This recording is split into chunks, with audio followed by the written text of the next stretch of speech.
पुंडलिक वरदा हरि विठ्ठल श्री ज्ञानदेव तुकाराम पंढरीनाथ भगवान की जय। माऊली ज्ञानेश्वर महाराज की जय। जगत गुरु तुकाराम महाराज की जय। सिद्धेश्वर भगवान की जय। पवन सुत हनुमान जी महाराज की जय। ओम नमः पार्वती पतये हर हर महादेव।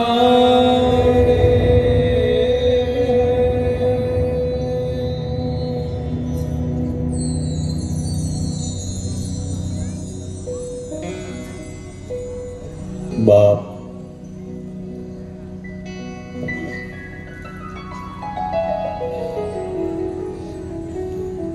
परम मंगलमय परात्पर अखिलेश्वर अकारण करुणावरणालय भक्तवांचा कल्पतरु तडिद्वित विनिंदित पीतांबरधारी जटाधारी गंगधारी त्रिपुरारी मन्मथारी भगवान श्री भोलेनाथाची पवित्र आणि पावन असणारी गोड कथा शिव महापुराण आजच्या या षष्टम दिवसीय कथेला प्रारंभ करण्यापूर्वी व्यासपीठावरून सर्वांना सादर प्रणाम। जय सियाराम। भगवान परमात्म्याच्या असीम कृपाशीर्वादाने साधू संतांच्या परम कृपेने मौजे सरवली पाडा सोनाळे पाडा तालुका भिवंडी जिल्हा ठाणे या सुंदर आणि गोड गावामध्ये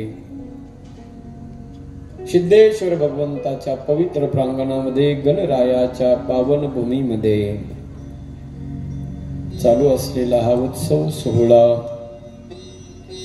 आनंदमय वातावरणामध्ये संपन्न होतोय। पाहता पाहता 6 दिवसाचा काळ निघून गेला।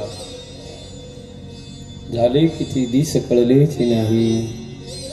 सज्जनाहो, आनंदाचे दिवस बराबर निघून जातात महाराज, आणि दुःखाचे दिवस मात्र आयुष्यातून कधी संपतच नाही। जिथे आनंद असतो तो आनंदाचा काळ किती दिवस राहिला तरी तो जाणीव त्याची होत नाही।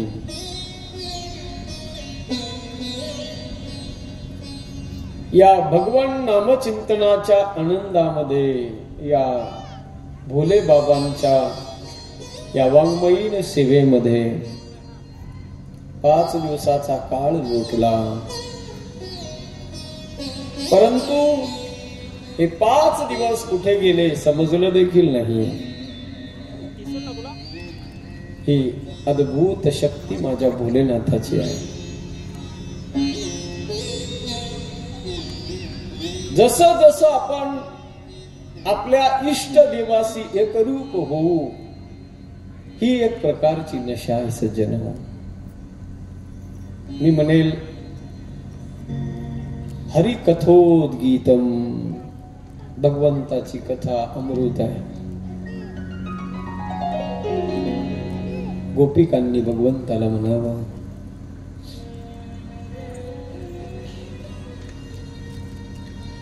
तव कथामृतम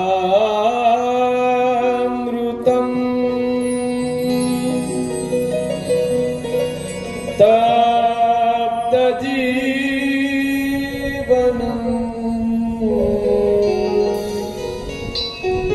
कवि विदितं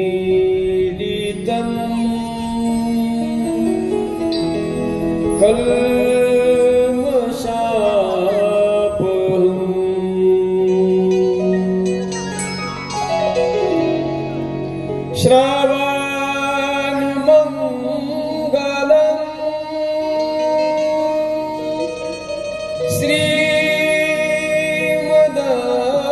श्रीमदततं भुवि गृह्णन्ति ते भूरिदा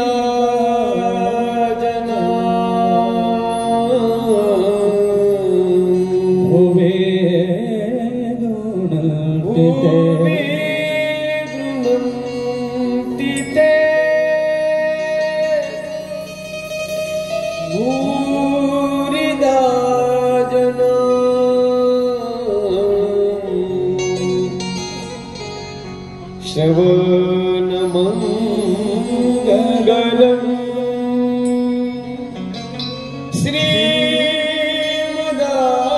श्रीमदततं भुवि गृह्णन्ति ते भूरिदा जना।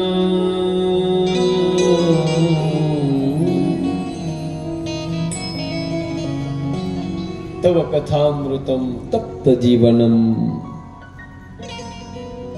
त्या परमात्म्याचं कथामृत हे संसाराच्या तापाने तप्त झालेल्या जीवांना शांत करणारं अमृत आहे, शीतलता प्राप्त करून देणारं अमृत आहे। आणि एकदा त्या अमृतासारखी अमृताची गोडी लागली कानाला, ते अमृत तोंडानं प्यायचं नाही, कानानं प्यायचं आहे। श्रवणमङ्गलम्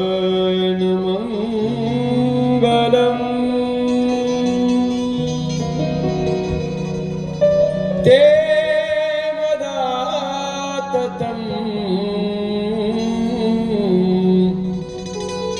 भुवि गृह्णन्ति ते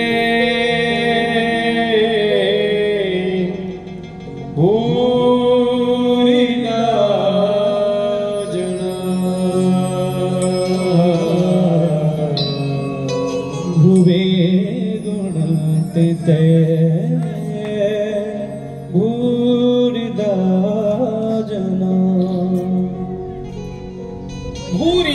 जनाः, करोडो लोकांच्या कानाला तृप्त करणारं ते परमात्म्याचं कथेचं अमृत आहे सज्जन. आराम विराम आणि विश्राम संसाराच्या तापाने तप्त झालेल्या जीवांना प्राप्त करून देणारं साधन आहे. चोपदार, ही पेटी इकडे साईडला ठेवा, समोरासमोर दिसत नाही. या अगोदरच करत जा काय करायचंय ते. हो हो, हॅलो, तिकडे बाजूला ठेवा. तिकडे चोपदार नुसते ते वरती पण कथा सुरू झाल्यावर कुणाला बी येऊ देतात. काठी सुद्धा आडवी घेत नाहीत, नुसतीच काठी दंड हातात आहे. ते धमकावत पण नाहीत कुणाला. तुम्हाला उभं त्याच्यासाठी केलंय चोपदार. इथं उभं राहायचं, तुम्ही कुणी वर येऊ द्यायचं नाही. एकदा कथा सुरू झाल्यावर ते दंडा तुमच्या हातात त्याच्यासाठीच आहे, मारायला नाही, धाक दाखवायला, अडवायला.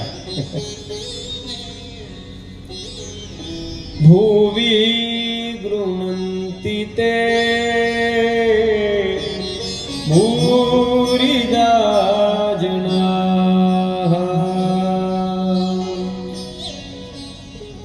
संसाराच्या तापाने तप्त झालेल्या जीवांना श्रांत को जो शांत करता है वो परमात्मा है. वो नाही तो सज्जन हो, ज्याची कथा आपण ऐकतोय तो भोलानाथ है. नुसता भोलानाथ नाही, त्याला जगदंबेनं, भवानी मातेनं, पार्वतीने उपमा दिलेली आहे. पार्वती म्हणते पहा संत वाङ्मयामध्ये, संतांनी सुद्धा त्या भोलेनाथाला एक उपाधी लावलेली आहे. तुम्ही कोण आहात? हा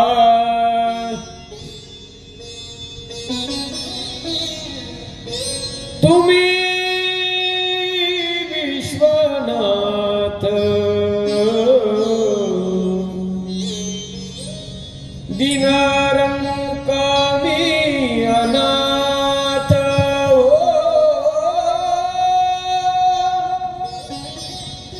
तुम्ही विश्वनाथ, दीनारं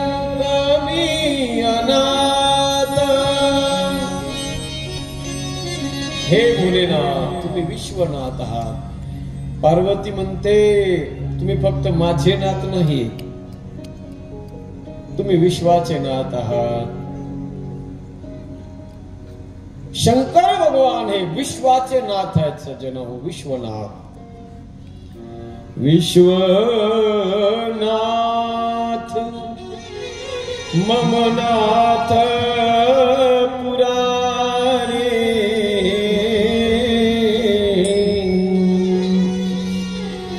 त्रिभुवन महिमा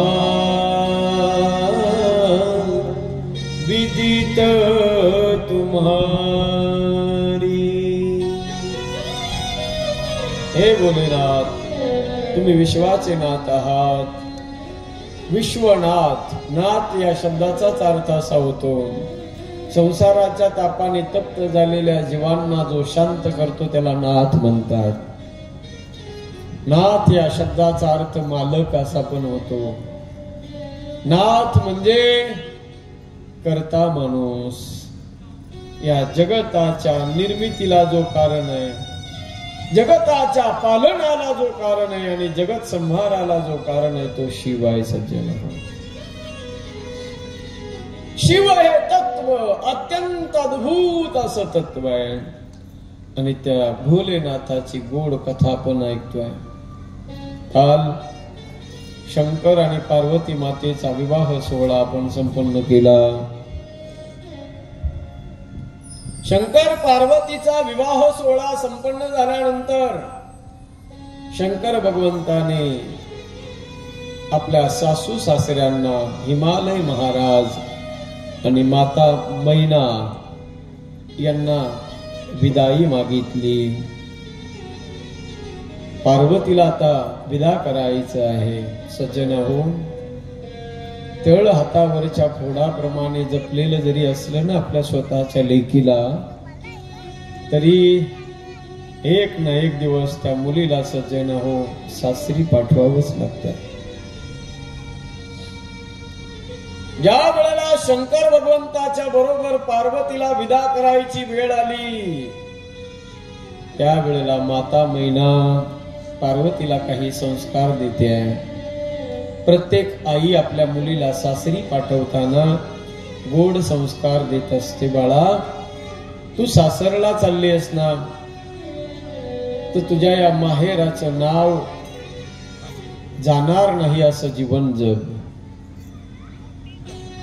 सासू सासऱ्यांना मायबाप समजून त्यांची सेवा तू कर. परंतु सज्जन हो, आज पार्वतीच्या जीवनामध्ये सासू सासऱ्याची सेवा करण्याचं भाग्य नाही. कारण शंकराला माता नाही आणि पिताही नाही आहे. म्हणून माता मैना पार्वतीला आपल्या मुलीला विदा करत असताना सांगते, बेटा करे सदा शंकर पद पूजा, करे सदा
गोड असे संस्कार माता मैना पार्वतीला देऊ लागली. बेटा करे करे सदा शंकर पूजा नारी धर्म पती देवन दूजा। हे पार्वती, नारीच्या जीवनाचा धर्म एकच आहे, पती देव न दूजा। पती मानी देव याच्यामध्ये फरक मानायचा नाही, हा नारीच्या जीवनाचा धर्म आहे। नारीचा पती हा परमेश्वर आहे, पती हाच नारीचा परमेश्वर आहे। तिच्यासाठी वेगळा परमेश्वर तिला शोधायला जायची गरज नाही सज्जन हो। नारीच्या जीवनामध्ये पती हाच तिचं सर्वस्व आहे। जर पतीची सेवा नारीने परमेश्वर समजून केली तर तिला दुसऱ्या देवाची प्रार्थना सुद्धा करायची गरज नाही।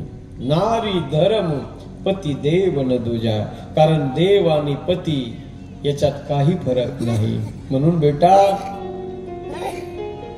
हे गोड संस्कार मैना पार्वतीला देऊ लागली। जड अंतकरणाने निरोप देण्याची वेळ आली आहे। सज्जना हो, कितीही तळ हातावरच्या फोडाप्रमाणे जरी आपण सांभाळलेलं असलं आपल्या लेकीला, आपल्या मुलीला, परंतु ज्या वेळेला ती मुलगी उपवर होते, तिचा विवाह होतो, त्यावेळेला तळ हातावरच्या फोडाप्रमाणे सांभाळलेली मुलगी सुद्धा त्या माय बापाला तिला विदा करावं लागतंय।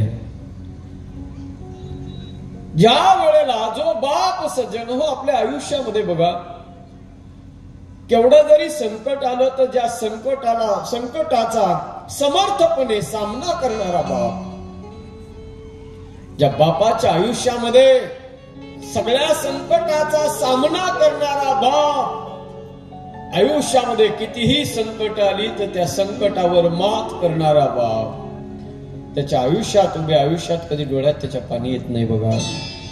पण तोच बाप ज्या वेळेला आपल्या लाडक्या लाडल्या मुलीला विदा करतो ना, सासरी पाठवतो, त्यावेळेला त्या बापाच्या डोळ्यातून अश्रूच्या धारा येतात सज्जन हो। जानकी मातेला विदा करत असताना जनकासारखा विदेही महात्मा आपल्या डोळ्यातल्या आसवांना जागा मोकळी करून देतो। शकुंतलेला विदा करत असताना भरतासारखा बाप विदा करताना धाय मोकलून रडतोय। आज हिमालयासारखा पत्तर दिल बाप, पण आपल्या काळजाच्या तुकड्याला पार्वती मातेला विदा करताना हिमालयाच्या डोळ्यातून अश्रूच्या धारा येतात सज्जन।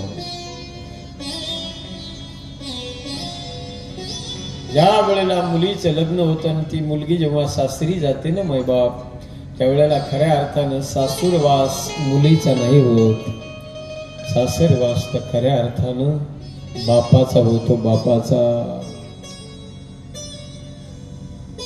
अरे ज्या वेळेला ती मुलगी घराच्या बाहेर जाते, तिथून पुढे मुलीचं महत्व त्या बापाला कळतंय बघा। जेव्हा ती मुलगी बापाचं घर सोडून जाते ना सज्जन हो, त्यावेळेला बापाला त्या मुलीची आठवण होते। अरे किती प्रेम असतं बघा। सर्वात या जगामध्ये सर्वात जास्त प्रेम मुलीचं आणि बापाचं प्रेम आहे। एखाद्या दिवशी बाप घरी यायला बापाला उशीर झाला तर मुलगी दारात वाट बघत बसते बापाची। रात्र रात्र डोळ्यात तेल घालून बापाची वाट पाहत असते ती मुलगी सज्जन। आईनं यावं, आईनं यावं, आईनं म्हणावं, अगं किती वेळ वाट बघतेस? पेऊन पडला असेल कुठेतरी, रात्र झालीये, झोपून घे। त्या मुलीनं म्हणावं, नाही ग आई, का आले नसतील माझे बाबा आणखी घरी? का उशीर झाला असेल माझ्या बाबांना? सांग ना ग आई, का नसतील आले माझे बाबा घरी? सांग ना आई। अरे एखाद्या दिवशी बाप जर उपवासी पोटी बाप जर घरामध्ये झोपला ना सज्जन हो, तर ती मुलगी बापाच्या बेडरूम मध्ये जाते, बापाच्या मानेखाली हात ती घालते आणि बापाला जाग करते, उठवते, बाबा बाबा आज माझ्या आईचं आणि तुमचं काही भांडण झालंय का बाबा? आई बोलली का तुम्हाला काही? बाबा उठा ना बाबा, का भोजन नाही करत तुम्ही? का जेवला नाही बाबा? उठा ना. अरे बापाच्या मानेखाली हात घालावा आणि बापाच्या मानेखाली हात घालून आपल्या चिमुकल्या हातानं बापाच्या तोंडात घास भरवते ना, ती मुलगी असते सज्जन हो. परंतु ती मुलगी बापाला का समजत नाही, कळत नाही. अरे आयुष्यामध्ये मुलीला जर शिक्षण द्यायचं म्हणलं तरी बाप 4 वेळा विचार करतो. मुलगी म्हणजे पराया घरचं धन आहे. माणसं विचार करतात जाऊ द्या, मुलीला किती जरी शिकवलं तर शेवटी ती दुसऱ्याच्या घरचं धन आहे, तिचा आपल्याला काय फायदा होणार आहे. पण एक लक्षात घ्या, मी त्या बापाला विचारतो सज्जन हो, ज्या बापानं मुलीला आणि मुलाला दोघांनाही जन्म दिलाय, पण त्या बापाच्या मनामध्ये हा भेद का असतो? अरे त्या मुलीला 10-5 तोळे सोनं द्यायचं असेल, तिच्या अंगावर घालायचंय. 10-5 लाख रुपये जेव्हा त्या मुलीला द्यायचे, त्यावेळेला बाप एकदा नाही 10 वेळाला विचार करतो. बापाचा हात तेव्हा थरथर कापतो. आणि उभ्या आयुष्याची कमवलेली संपत्ती, उभ्या आयुष्याची कमवलेली संपत्ती जेव्हा तो बाप आपल्या मुलाच्या स्वाधीन करतो ना सज्जन, त्यावेळेला तेव्हा मात्र बाप आनंदानं पोराच्या हातात चाव्या देतो. आयुष्यभर कमवलेली संपत्ती, त्या सगळ्या संपत्तीच्या चाव्या बाप मुलाच्या स्वाधीन करतो. पण लक्षात ठेवा सज्जन हो, आयुष्याची सगळी संपत्ती जेव्हा बाप मुलाच्या स्वाधीन करतो, त्यावेळेला तोच मुलगा जेव्हा स्वतःच्या पायावर उभा राहतो, ज्या आशेनं ज्या अपेक्षेनं या बापानं पोराच्या हातात सगळी संपत्ती दिलेली असते ना, तो मुलगा आपल्या पत्नीचं ऐकून म्हाताऱ्या झालेल्या या माय बापाला घराच्या बाहेर हाकलून देतो. बघा, निराधार झालेले माय बाप, हे माता पिता, त्यांना आठवते पुन्हा घराच्या बाहेर हाकललं की त्यांना आठवते ती गरीबाच्या घरी दिलेली मुलगी. दोघं मायबाप सज्जन हो त्या मुलीच्या घराकडे निघतात. मुलगी साध्या घरामध्ये झोपडीमध्ये राहणारी मुलगी माय बापाला आलेलं पाहिलं की त्या मुलीचा कंठ दाटून येतो. अंतकरण त्या पोरीचं गैवरून येतं. फार दिवसानं आज माझे मायबाप माझ्या घरी आले. धावत जाते ती मुलगी, माय बापाच्या हाताला धरते आणि आपल्या झोपडीवर घेऊन येते. बाबा फार दिवसानं आलात बाबा, तुम्ही या. आपल्या माय बापाला तिनं बसायला आसन टाकावं. बाबा बसा, आत्ताच्या आत्ता मी तुम्हाला स्वयंपाक बनवते. अरे त्या मुलीनं बेसन भाकरी बनवावी आणि बापाच्या ताटामध्ये मांडावी. बाबा माफ करा बाबा. अहो बाबा, तूप पोळीचा स्वयंपाक करून खाऊ घालण्याची इच्छा आहे बाबा, पण करू काय? गरीबाच्या घरी तुम्हीच दिलं ना बाबा. ज्या वेळेला ती मुलगी बेसन भाकरीचा घास हातात घेते आणि बापाच्या तोंडाकडे नेते ना माय बाप, त्यावेळेला त्या मुलीच्या डोळ्यातून गळगळ अश्रूच्या धारा येतात. त्या मुलीच्या डोळ्यातले अश्रूचे थेंब बापाच्या ताटात पडतात. ती मुलगी म्हणते, बाबा गरीबाच्या घरी तुम्हीच दिलं ना मला. बाबा जर श्रीमंताच्या चांगल्या घरी दिलं असतं ना, तर आज तूप पोळीचा स्वयंपाक करून खाऊ घातला असता. त्यावेळेला त्या मुलीची किंमत बापाला कळते सज्जन हो. म्हणून एक लक्षात ठेवा, प्रेम करत असताना मुलगा आणि मुलगी याच्यात फरक कधी समजू नका. एखाद्या वेळेला मुलाला कमी पडलं तरी पडू द्या, पण आपल्या मुलीच्या आयुष्यात कधी कमी पडू देऊ नका. कारण ती मुलगी सज्जन हो तुमच्या घराला सोडून जाते. किती कठीण निर्णय तिच्या जीवनातला आहे. अरे बापाचं नाव सोडून द्यायचं, माहेर सोडायचं, मायबाप सोडायचे, आपल्या सख्या भावाला ज्यांच्या सोबत खेळली बागडली त्या सगळ्यांना सोडून जायचं निघून सज्जन हो. अरे मुलगी म्हणजे पराया घरची, आपल्या घरची चिमणी आहे सज्जन हो. ती मुलगी आपल्या माय बापाला, आपल्या आईला म्हणत असते, आई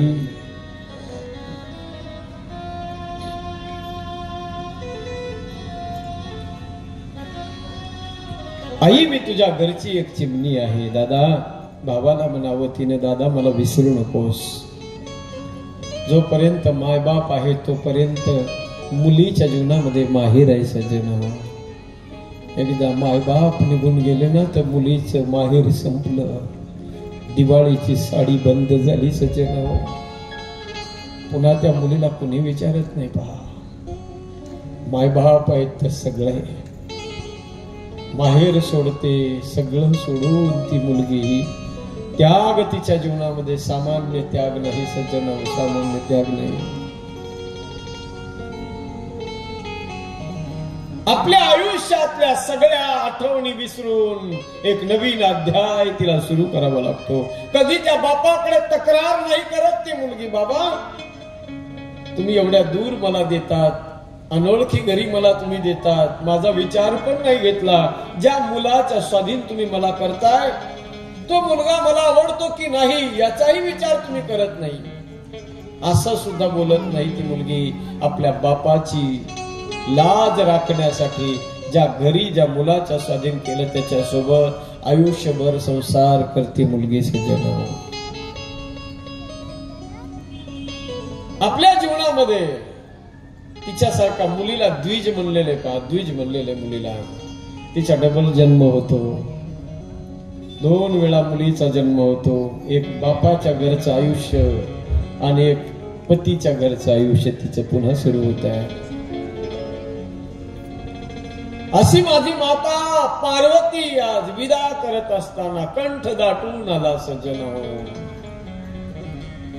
हिमालय महाराज आणि पार्वती माता मैना पार्वतीला विदा करताना दाय मोकलून रडताय.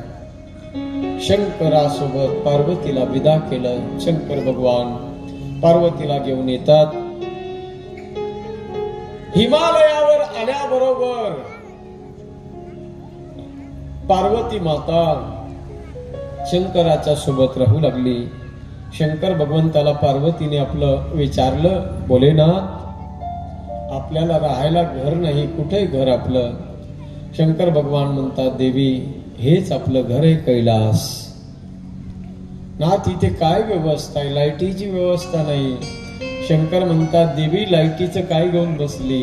सगळ्या जगाला प्रकाश देणारा चंद्र माझ्या मस्तकावर आहे. एवढ्या उंच डोंगरावर राहायचंय. नाथ पाण्याची काय व्यवस्था आहे? नळ योजना? शंकर भगवान म्हणले, देवी नळाचं पाणी, डबल फिल्टरचं पाणी अरुण दादा कधी येतं कधी नाही. पाईपलाईन मध्ये बिघाड झाली की 8-8 दिवस पाणी बंद. पण देवी इथे मात्र तशी व्यवस्था नाही. पाण्याची सुद्धा अखंड संपूर्ण जगाची तहान भागवणारी गंगा माझ्या मस्तकावरून वाहते आहे. शंकर तेरी जटा से बहती है गंगाधारा, बहती है गंगाधारा.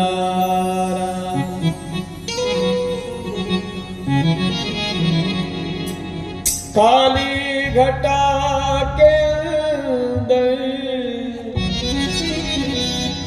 काली घटा के अंदर जिमदामिनी उजारा, बहती है गंगा. शंकर तेरी जटा में बहती है गंगाधारा, बहती है गंगाधारा.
शंकर तेरी जटा से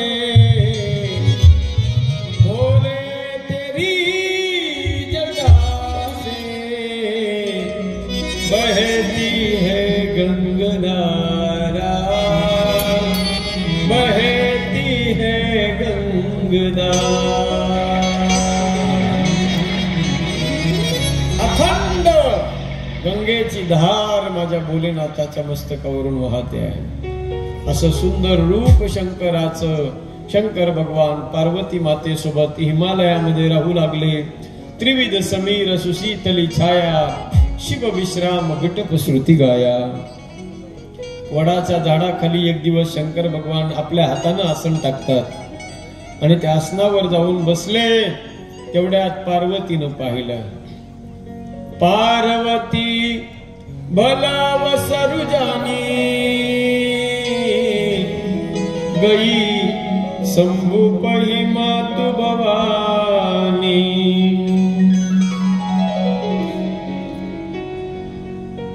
गेल्याबरोबर पार्वतीनं शंकराला वंदन केलं। शंकर भगवंतानं पाहिलं, जानी प्रिया आदरू किन्ना आणि बाम बाग शुभ आसन देना। शंकर भगवंताला पार्वती माता तेव्हा विनंती करते, प्रार्थना करते की हे प्रभू, ज्या कथेमुळे, ज्या भगवंताच्या चिंतनामुळे तुम्ही या जगाची उत्पत्ती, स्थिती आणि विनाश करण्यासाठी ही ऊर्जा तुम्हाला मिळते, ती पवित्र आणि गोड कथा तुम्ही मला सांगा। शंकर भगवंतानं पहिली, सगळ्यात पहिली कथा पार्वतीच्या जिज्ञासेमुळे, पार्वतीच्या प्रश्नामुळे शंकर भगवान पार्वतीला पहिली शिवकथा सांगतात।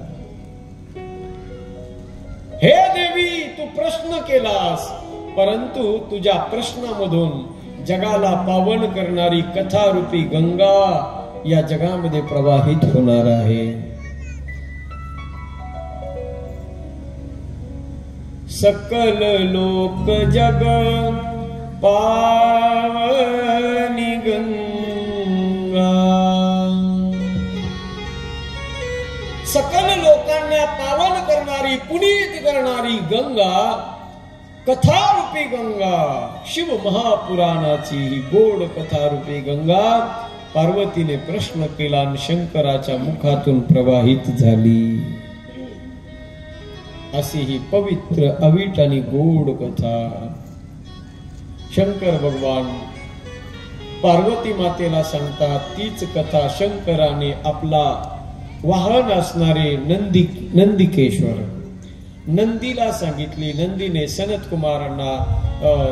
कुमारांनी तीच कथा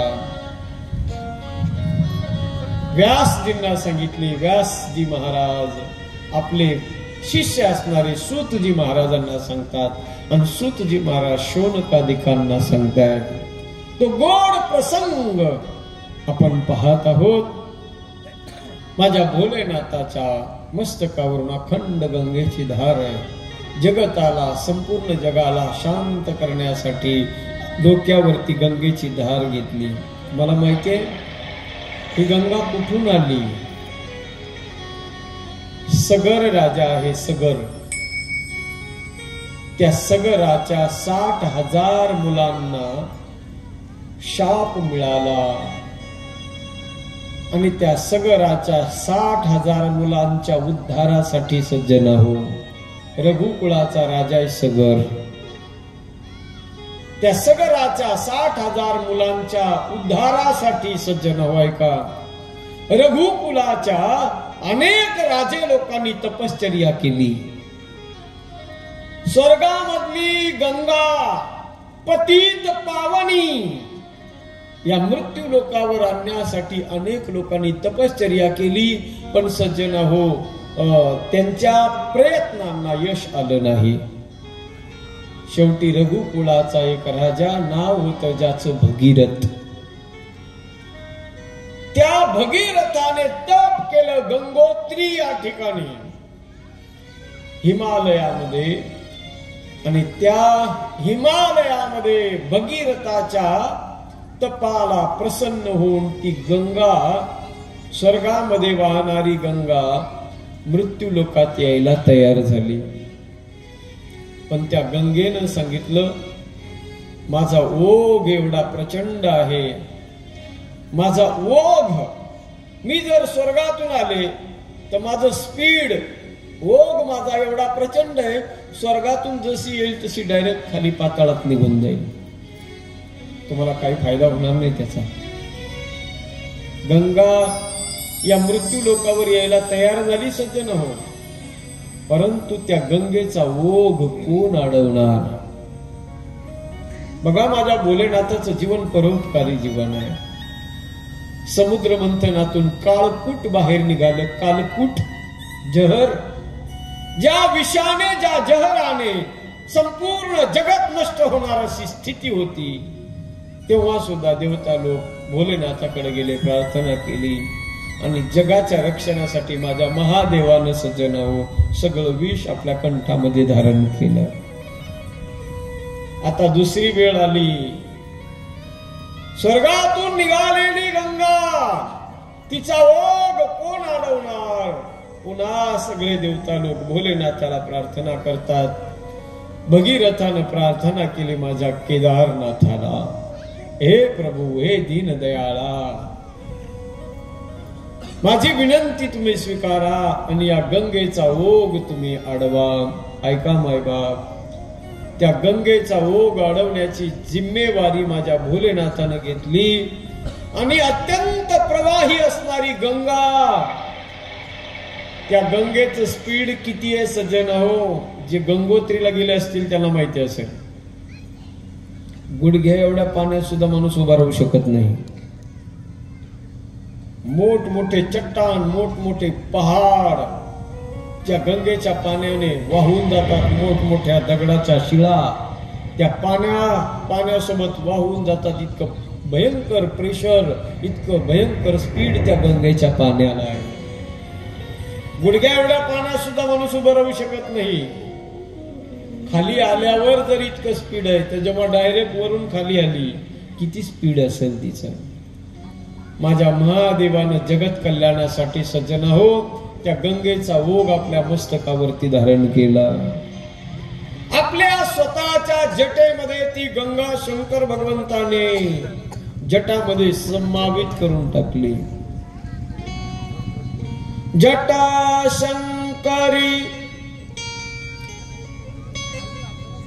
नाम बरो है, त्रिभुवन तारण आई. या आइए स्वामीजी. त्रिभुवनाला पावन करणारी गंगा शंकरानं सज्जन हो आपल्या मस्तकामध्ये तिला धारण केलं.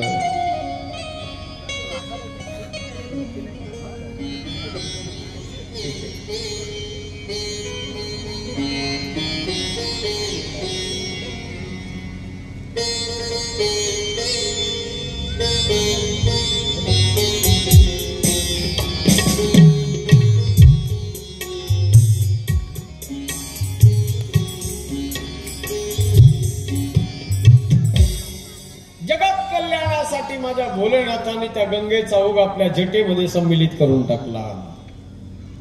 आणि सज्जन हो पुन्हा भगीरथानं प्रार्थना केली, भोले बाबा, त्या गंगेला तुम्ही जर आपल्या जटेमध्ये समावित करून घेतलं तर त्याचा आम्हाला फायदा होणार नाही.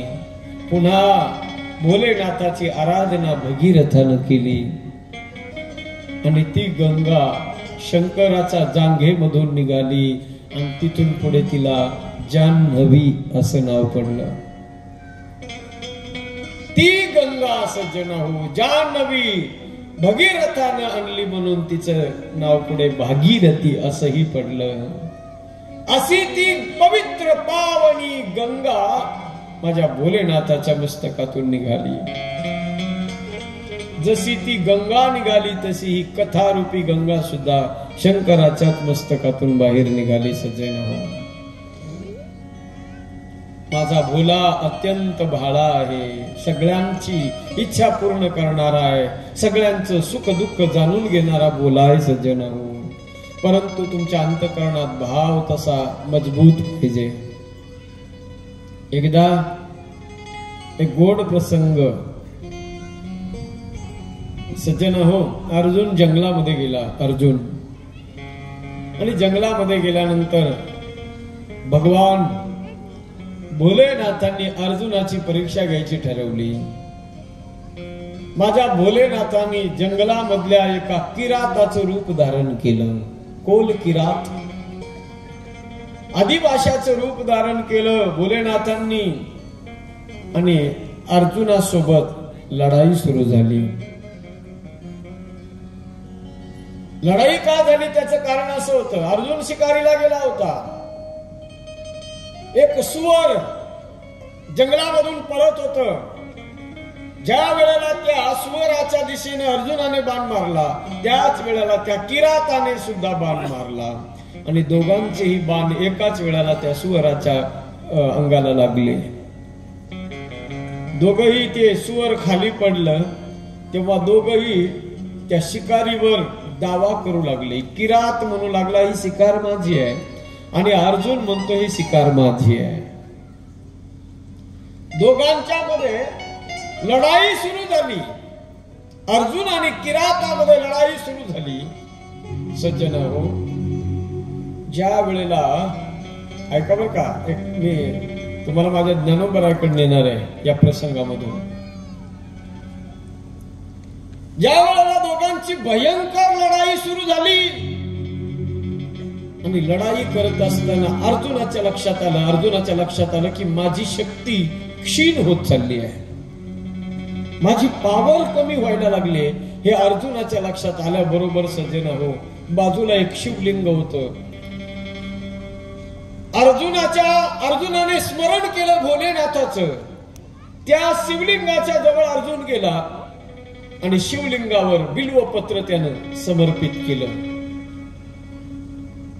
अर्जुनाच्या लढाई करत असताना सुद्धा भोलेनाथ त्यांचं स्मरण चालू आहे अर्जुनाच्या जीवनात. पण ज्या वेळेला अर्जुनानं त्या शिवलिंगाच्या जवळ गेला, माझी शक्ती कमी होतीये, मला एनर्जी मिळाली पाहिजे, मला पॉवर मिळाली पाहिजे, यासाठी त्या शिवलिंगावर जेव्हा अर्जुनाने बिल्वपत्र समर्पित केलं, त्या वेळेला सज्जन हो, इकडे बेलाचं पान, बेलाचा हार ज्या वेळेला शिवलिंगावर ठेवला, ते बेलाची पानं, तेव्हा त्या बेलाच्या पानाचा हार त्या किराताच्या गळ्यात बी दिसायला लागला. ज्याच्यासोबत युद्ध करायचं, इकडे बेलाचं पान अर्पण केलं की त्या किराताच्या अंगावरती बेलाची पानं पडायची. अर्जुनाच्या लक्षातच येईना. शंकर त्या शिवलिंगावरती बेलपत्र समर्पित केलं की त्या किराताच्या अंगावरती बेलाची पानं पडायचे. आणि मग अर्जुनाच्या लक्षात आलं नाही, हा किरात कोणी सामान्य नाही. ज्याचं चिंतन अर्जुन करत होता तो किरात म्हणजे भोलेनाथ होता सज्जनांनो. आणि त्या भोलेनाथाच्या नामस्मरणाच्या शक्तीने, बिल्वपत्राच्या सामर्थ्याने त्या अर्जुनानं पुन्हा भोलेनाथाला पराभूत केलं युद्धामध्ये. ज्ञानोबा म्हणतात, त्वा संग्रामी हरू जिंतिला, निवांत कवचाचा टाहो फोडिला, पवाडा तुवा केला गंधर्वासी. आपण ज्याचं स्मरण करतो ना सज्जन आहोत, त्याची शक्ती आपल्यामध्ये येत असते. अर्जुनाने भोलेनाथाचं स्मरण केलं आणि भोलेनाथाची ऊर्जा अर्जुनामध्ये आली, पूर्ण ताकद अर्जुनामध्ये आली भोलेनाथाची. असं होतं पहा सज्जन हो, ज्याचं स्मरण आपण चिंतन करू त्याची शक्ती आपल्यामध्ये येत असते.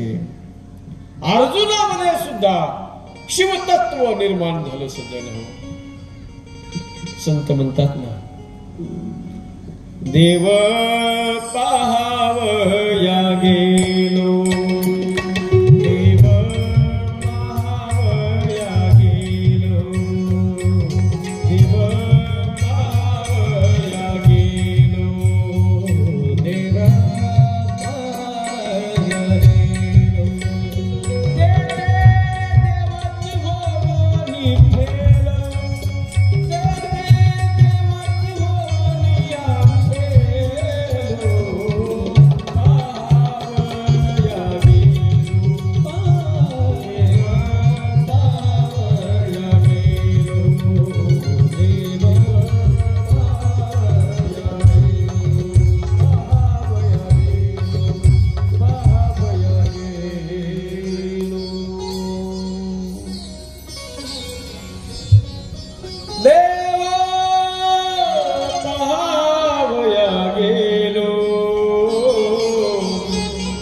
तेथे देवाची भोवनी ठेवू.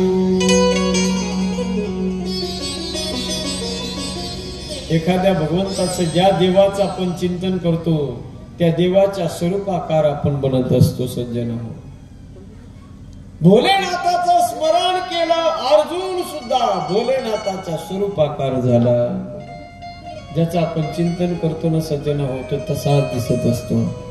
ऐका, रामायणातला एक गोड प्रसंग तुम्हाला सांगतो.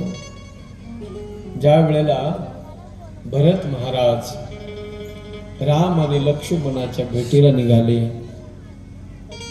भरतजी राम आणि लक्ष्मणाच्या, चोपदार तुम्ही जागेवर उभा राहा. हो चोपदार, काय लावलंय तुम्ही असे? तुम्ही एका जागेवर उभा राहा, तुमच्याकडे सगळ्यांचे लक्ष जाते.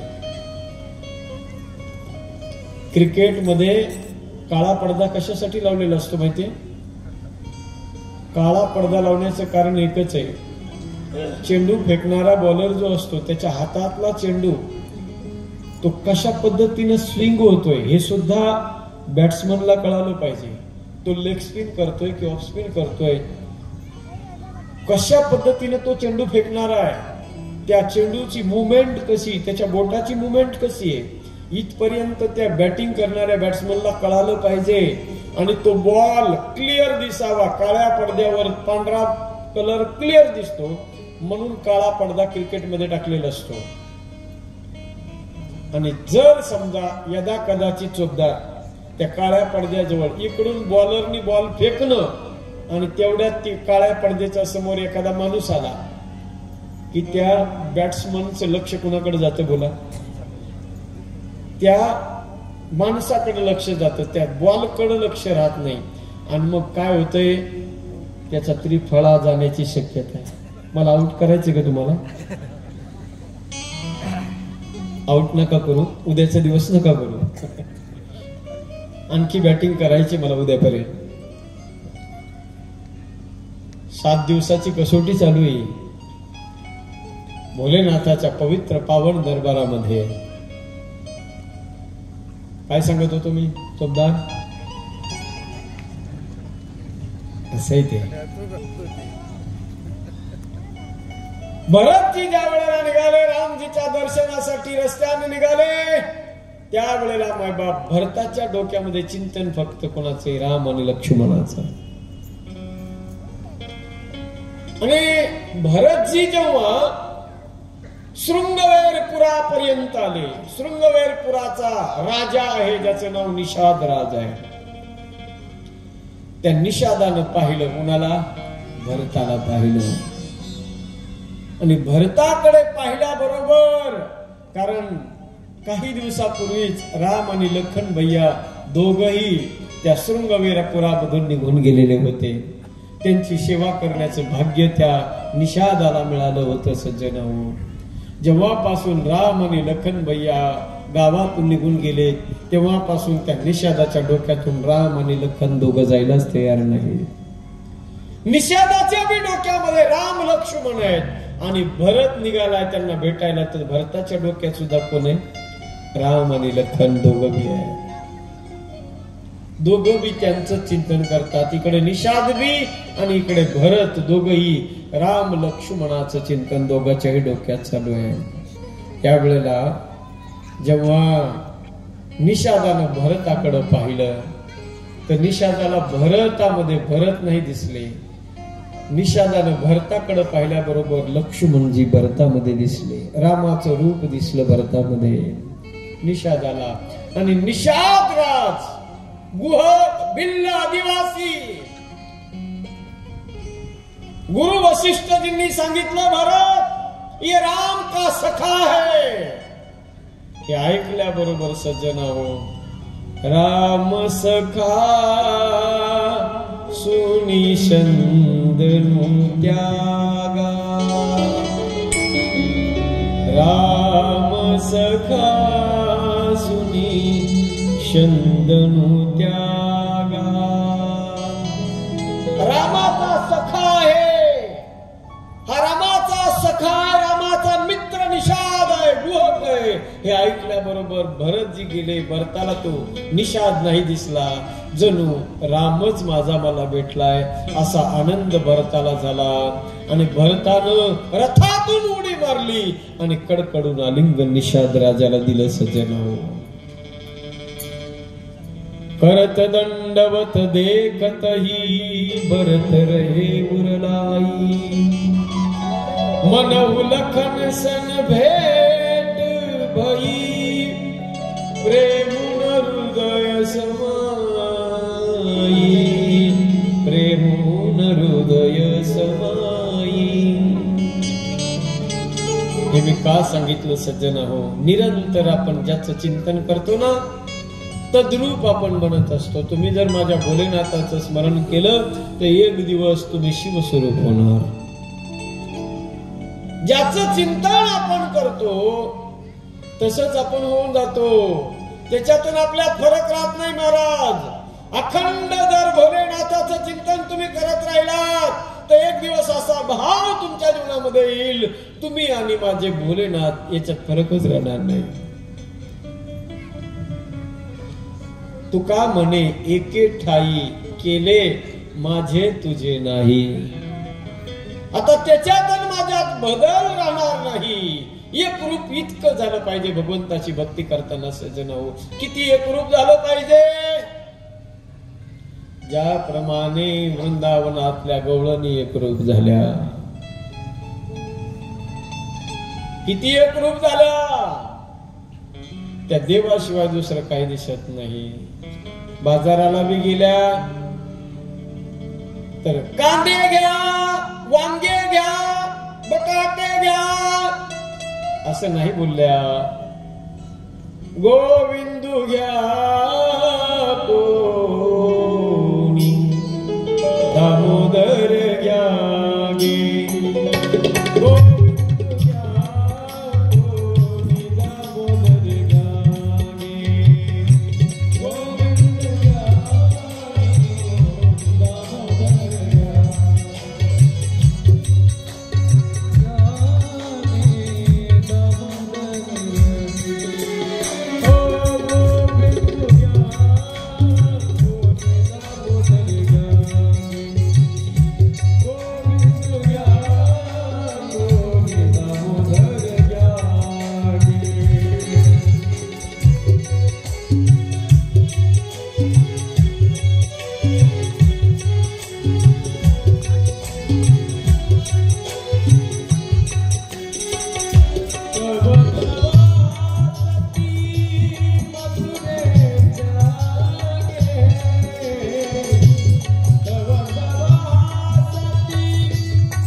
देखिला डोळा बैसला मनी आणि तोची बदनी उच्चारी. ज्याचं अखंड चिंतन चालू आहे तोच. ती गवळण म्हणते त्याच्यात आणि माझ्यात आता फरक राहिला नाही, मला फक्त तोच दिसतो आहे. कहा पगडारू देखे अनेरा, देखे तो सब वही ने गेरा. त्याचं चिंतन करता करता इतकं एकरूप व्हावं, इतकं एकरूप व्हावं की त्याच्यातून आपल्यात फरकच राहू नये. अर्जुनाने भोलेनाथाचं स्मरण केलं. महादेवाच्या पिंडीवर बेलपत्राची माळा घातली, किराताच्या गळ्यामध्ये गेली. इतकं एकरूप व्हावं सज्जन हो, तोच दिसावा कुठेही. पूजा करत असताना शंकराच्या पिंडीवरती बिल्वपत्र समर्पित केलं पाहिजे. शंकराच्या पिंडीवरती बेलाची माळ समर्पित करावी. पूजा करत असताना माझ्या भोलेनाथाची षोडशोपचारे करावी. पहिलं पूजेला बसलं की आवाहन करावं भोलेनाथाला. जसं कथेला आपण बसलं, रामकथा असेल, भागवत कथा, शिव महापुराण कथा, हनुमंतरायाची आपण चालीसा घेतो, हनुमंतरायाला कथेला बोलवतो. का बोलावं लागतं हनुमंतरायाला कथेला? त्याचं कारण असं आहे, जेव्हा परमात्मा निज धामाला निघाले त्यावेळेला परमात्म्याने हनुमानजीला विचारलं, हनुमान, या जगाचा निरोप घेऊन मी चाललोय अवतार कार्य पूर्ण करून, तुम्ही येणार का माझ्या बरोबर? हनुमंतरायाने हात जोडले, सांगितलं, नाही प्रभू, मी नाही येणार. म्हणे का नाही येणार? म्हणे येऊन करू काय? वैकुंठी जाऊन काय बा करावे आणि उगाची वैसावे मौन रूप? देवा, तुझ्या दरबारात येऊन करू काय? मौन धारण करणं माझा धर्म नाही. देवा, तुझ्या भजनाशिवाय, तुझ्या गायनाशिवाय, तुझ्या संकीर्तनाशिवाय एक क्षण मी राहू शकत नाही. आणि वैकुंठात जाऊन मी मौन कसं धारण करू? नाही येऊ शकत मी. मग इथे राहणार का? म्हणे हो, इथंच राहणार. इथं राहून काय करणार तुम्ही? हनुमानजी म्हणतात, प्रभू, या मृत्यू लोकामध्ये जिथे जिथे तुमची कथा चालू असेल, जिथे तुमची रामकथा, भागवत कथा, जिथे तुमची शिव महापुराणाची कथा, ज्या ज्या ठिकाणी प्रभू तुमचं गुणगान केल्या जाईल, त्या कथेमध्ये सगळ्यात पहिलं मी जाऊन बसत जाईल. म्हणून आवाहन करतो आपण हनुमंतरायाचं.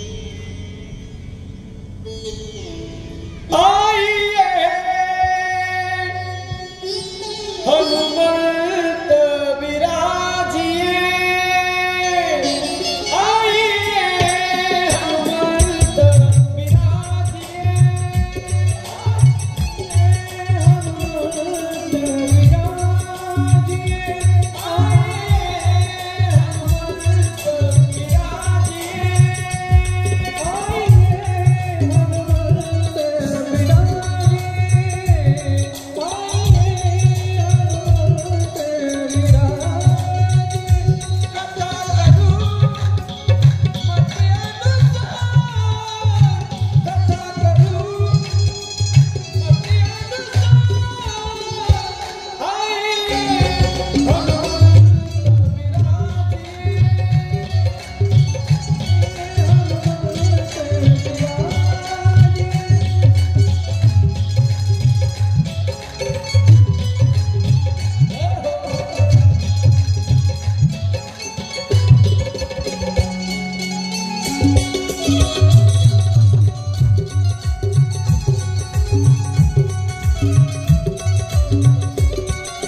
आइए हनुमंत विराजिए, आइए हनुमंत षोडशोपचारे पूजा करायचे ना. पहिलं आवाहन करावं. आवाहन, बोलवणे. आवाहन म्हणजे बोलवणे. त्या परमात्म्याला बोलवायचं आणि तो आल्यानंतर दुसरं आसन टाकावं त्याला बसायला. आसनावर विराजमान झाल्यानंतर आचमन करण्यासाठी थोडंसं पाणी, त्यानंतर त्या आलेल्या आपल्या इष्ट देवाचे चरण प्रक्षालन, पाय धुवावे. चरण प्रक्षालन झाल्यानंतर षोडशोपचारे पूजा, अर्घ्य द्यावं. अर्घ्य जल पिण्यासाठी द्यावं. त्यानंतर स्नान घालावं त्या इष्ट देवाला. स्नान झाल्यानंतर पोक्षण करावं. अंगाने सुख्या कपड्यानं पुसून काढावं अंग. पूजा कशी करावी? षोडशोपचारे पूजा. 16 प्रकारच्या उपचाराची पूजा, त्याला षोडशोपचारे पूजन म्हणतात. पोक्षण केल्यानंतर वस्त्र परिधान, यज्ञोपवीत करावे. गंध, अक्षदा, त्यानंतर माझ्या भोलेनाथाच्या पिंडीवरती बिल्वपत्र समर्पित करावं, पुष्प, धूप, दीप, दिवा लावावा आणि नंतर नैवेद्य, पुन्हा जल, पाणी आणि ते झाल्यानंतर तांबूल म्हणजे पान, विडा आणि त्यानंतर प्रदक्षिणा करून वंदन करावं. ही आहे षोडशोपचारे पूजा. मग पूजा नेमकी षोडशोपचारे करायची, पिंडीची करावी की मूर्तीची करावी? कोणती पण आपण करू शकतो. मूर्तीची पण पूजा आपण करू शकतो. मूर्ती सुद्धा अष्टधातूची असली, सोन्याची असावी, चांदीची, स्फटिकाची मूर्ती, रत्नजडित असली तरी चालते किंवा मातीची असेल तरी चालेल.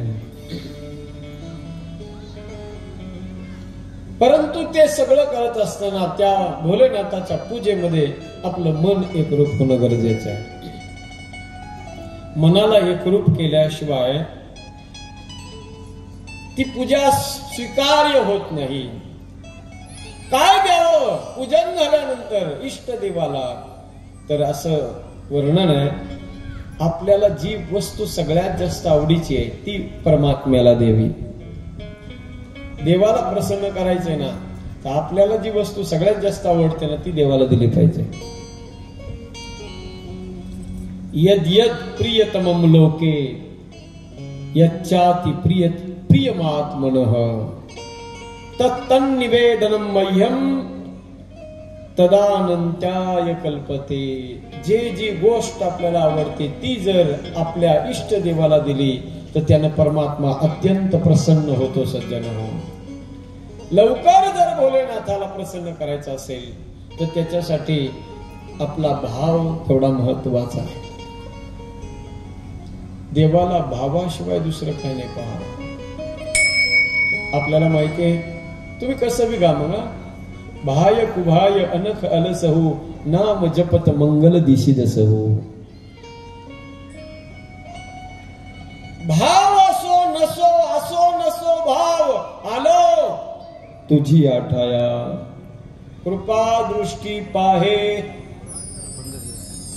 भाव कुभाव हे महत्वाचं नाही, पण नाम मुखामध्ये आलं पाहिजे. सज्जन हो, अंतकरणपूर्वक प्रार्थना केली पाहिजे की हे प्रभू, हे भोले बाबा, आम्हाला आमच्या जीवनातून, या प्रपंचातून आमचं जीवन मोकळं करा. हळू ढाळे ढाळे के तुलेनी एक वेळे मार्गाचे बळे निश्चित ठाके. प्रार्थना कशी करायची सांगू का? महाराज अरुण महाराज, बाराम महाराज सांगू? दादा, रमेश दादा, एक गवळण बोलायची तुम्हाला नंतर मध्यभागी. येते ना? जमल ना तुमच्या स्टाईल मध्ये, आगरी भाषेच्या स्टाईल मध्ये. नंतर मध्यभागी सेंटरला मी सांगितल्यावर मी बोलवून तुम्हाला. ऐका, सगळ्यांनी हात वर करा. माझ्या भोलेनाथाला प्रार्थना कशी करायची सांगतो तुम्हाला मी. ज्या प्रार्थनेने, ज्या मंत्राने भोले बाबा वश मध्ये होतील, कंट्रोल मध्ये येतील, आपल्या हृदयामध्ये निवास स्थान करतील, तो मंत्र मी पुढे म्हणतो, आपण सगळ्यांनी मागं बोलायचं आहे. हाताने टाळी वाजून कुठ्या प्रेमानं बोलायचं सगळ्यांनी. महादेवाचा मंत्र आहे सज्जन हो, सगळ्यांनी बोला, सर्वांनी बोला, प्रेमाने बोलायचं. ओम त्र्यंबकं यजामहे, म्हणा. ओम त्र्यंबकं यजामहे सुगंधिं पुष्टिवर्धनम्, सुगंधिं पुष्टिवर्धनम् उर्वारुकमिव बन्धनात्. बोला, उर्वारुकमिव बन्धनात् मृत्योर्मोक्षीयमामृतात्. मृत्योर्मोक्षीयमामृतात्. आता हाच मंत्र पुढे म्हणू, तुम्ही सगळ्यांनी मागे म्हणायचं आहे, प्रेमाने म्हणायचं आहे. ओम त्र्यंबकं यजामहे सुगंधिं पुष्टिवर्धनं उर्वारुकमिव बन्धनात् मृत्योर्मोक्ष्यमामृतात्. ओम त्र्यंबकं यजामहे सुगंधिं पुष्टिवर्धनं उर्वारुकमिव बन्धनात् मृत्योर्मोक्ष्यमामृतात्.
बसा खाली जोडी, बसा खाली जोडी.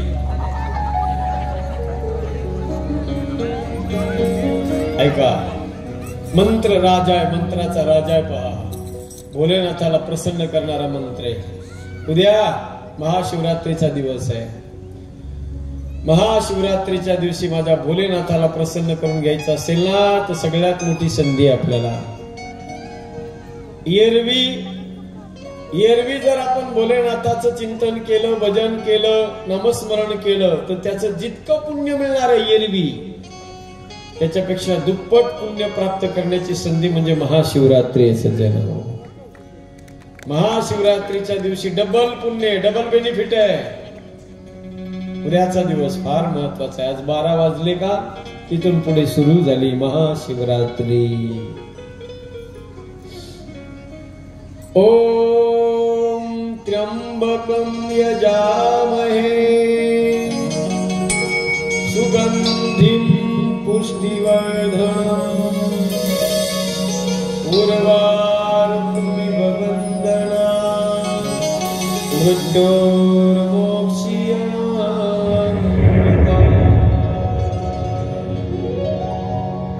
प्रार्थना ही प्रार्थना भोलेनाथाची प्रार्थना आहे. याचा अर्थ काय सज्जन हो ऐका. हे भोले बाबा, हे जरा मुलं सांभाळा हो, ज्यांचे असतील त्यांनी. चोपदार बसवा एकदा त्यांना खाली. सगळ्या मातांना विनंती आहे, आपले मुलं घेऊन या, पण आल्यानंतर आपल्या जवळच त्यांना बसून ठेवा. असं मोकळं सोडू नका. मुलं खेळवायची जागा नाहीये. एक कथा आहे. तुमच्या मुलांमुळे दुसऱ्याला बी कथा ऐकायला भेटत नाही, विक्षेप होतो. याची थोडी काळजी घ्या. ओम त्र्यंबकं यजामहे, त्या भोलेनाथाला प्रार्थना आहे. ओम त्र्यंबकं त्रीणी अंबकानी नेत्रानी ईश्वरः इति त्र्यंबकेश्वरः. जवळ आहे ना त्र्यंबकेश्वर.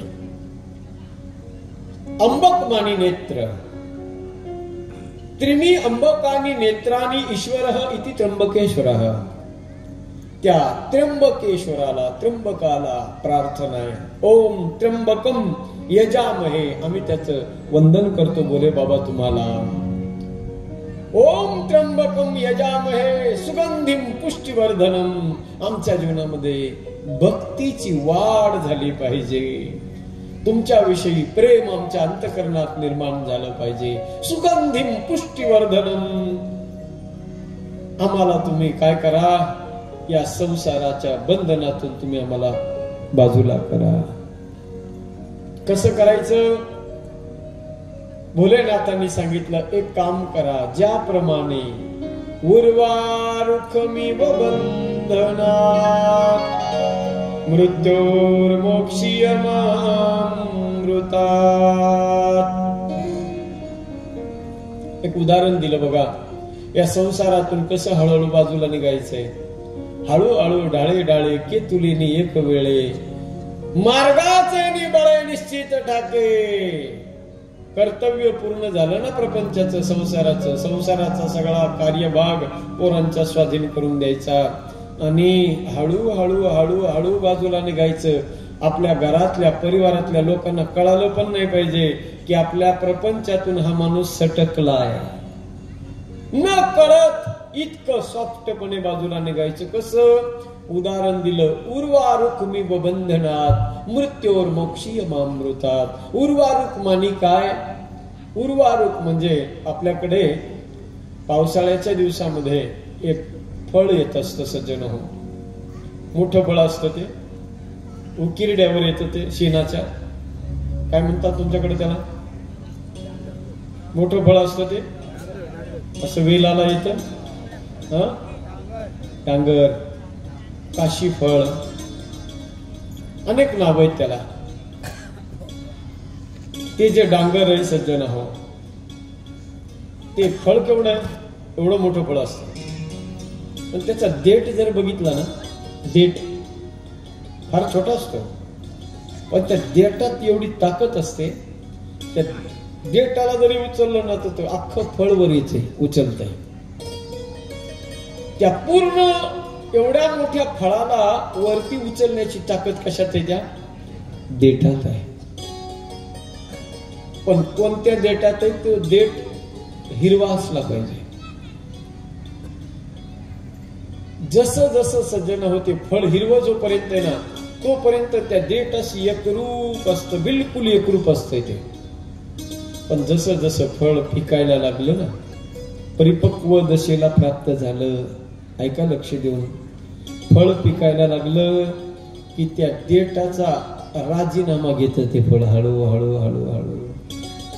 एकदा देठ पिकला ना देठ, फळ पिकलं की देठ बी पिकतो आणि मग तो देठ ते फळ देठापासून हळूहळू स्वतःला बाजूला करते.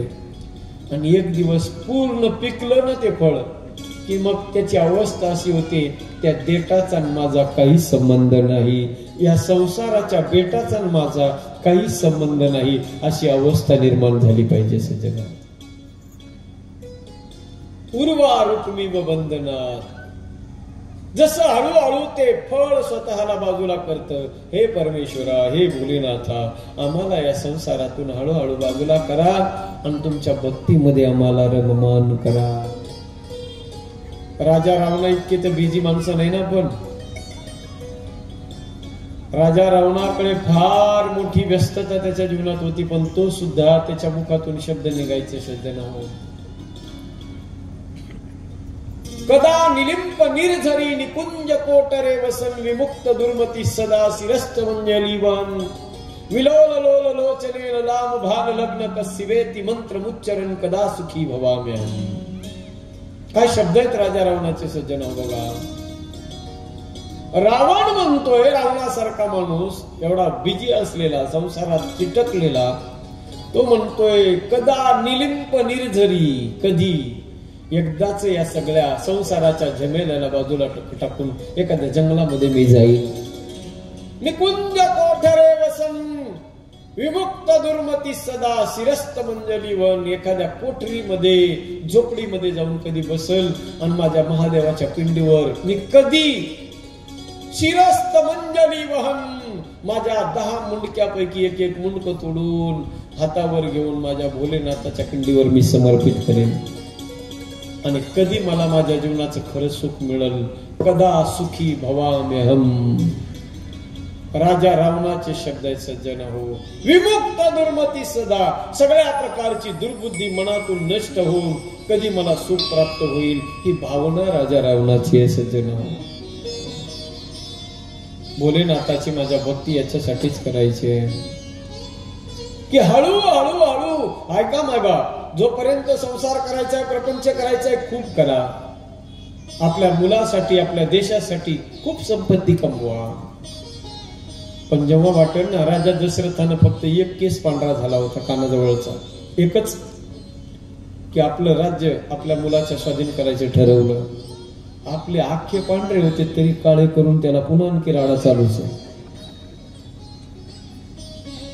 कबूलच करायला तयार नाही आपण. आपलं वय झालंय, आपल्याला वाटतं आणखी आपल्याकडे जवानीच आहे, खूप जवानी आहे, आणखी मी, माझं काय वय झालं का?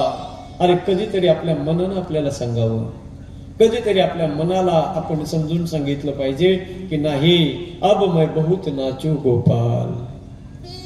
आता खूप केलं संसारासाठी, खूप केलं जगासाठी, आता थोडस तरी माझ्यासाठी. हा भाव अंतकरणात निर्माण झाला पाहिजे.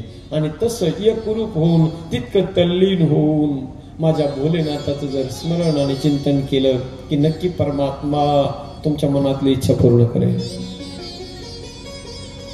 त्याच्यासाठी तितकं एकरूप झालं पाहिजे आणि त्याला म्हणावं लागेल बघा. पद्मपत्र मिवांभसा, पाण्यामध्ये कमळ राहत पण कमळात पाणी जाऊ देत नाही. अलिप्त कमळ जळी जैसे. प्रपंच असा करायचा आहे बघा सज्जन हो. जेव्हा सोडून जायचं ना त्याला सगळ्याला, तेव्हा दुःख नाही वाटलं पाहिजे. आहे असं सगळं सोडून जरी जंगलात जाण्याची वेळ आली तरी दुःख वाटलं नाही पाहिजे.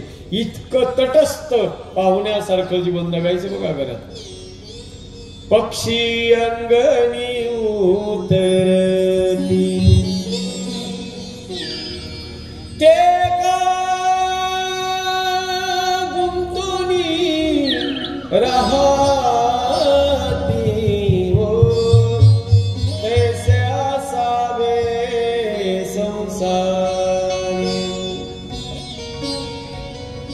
सगळं सोडून जायचंय निघायचंय काहीच वाटू नये सज्जन हो इतकं एकरूप असावं संसार करताना सुद्धा हे आम्ही करतोय असं नाही सगळं त्याच्या कृपेनं होतंय असा भाव पाहिजे अंतकरणात मग तुम्ही बोलवा त्याला तो कुठं बी यायला तयार होईल सज्जन हो पण म्हणावं लागेल त्याला की हे हरी हे प्रभू हे भोलेनाथ मेरा छोटा सा परिवार एक मिनट सब लोग प्रेम और भाव से गाइए जरा मेरा छोटा सा संसार म्हणा सगळ्यांनी टाळी नका वाजू नुसतं म्हणा मेरा छोटा सा परिवार बोला जोर से आज एकादशी आहे मला त्याची कल्पना आहे त्याच्यामुळे जरा आवाज कमी निघायला लागलाय पण तरीही फराळाची व्यवस्था केलेली आहे चिंता करू नका जरा आवाज काढा भूकही लागली पाहिजे मेरा छोटा सा संसार मेरा वाह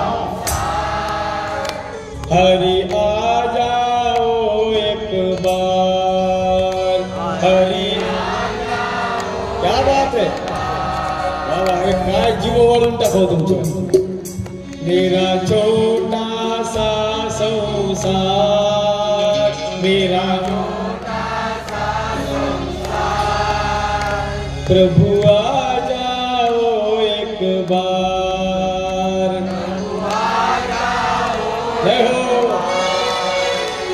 प्रभु आ जाओ हरि आ जाओ क्या बात है हरि आ जाओ प्रभु आ जाओ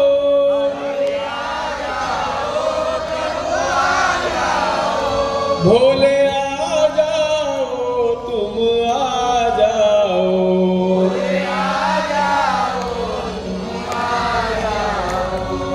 भक्तों की सुनो पुकार भक्तों की सुनो पुकार इकडचा आवाज जरा कमी होतोय पुरुष मंडळी असं जमणार नाही बरं का आपली पार्टी कमी नाही पडली पाहिजे भक्तों की सुनो पुकार भक्तों की सुनो पुकार हरि आ जाओ एक बार हरि आ जाओ काय गोड गाताय तुम्ही एकदा टाळी वाजवून सगळ्यांनी बोलायचं आता मेरा छोटा सा संसार हरि आ जाओ एक बार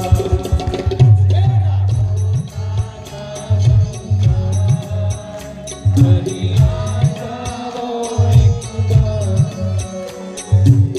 छोटा सा परिवार हरि आ जाओ एक बार हरि आ जाओ प्रभु आ जाओ हरि आ जाओ भोले आ जाओ भोले आ जाओ भोले आ जाओ भोले आ जाओ भक्तों की सुनो पुकार हरि आ जाओ एक बार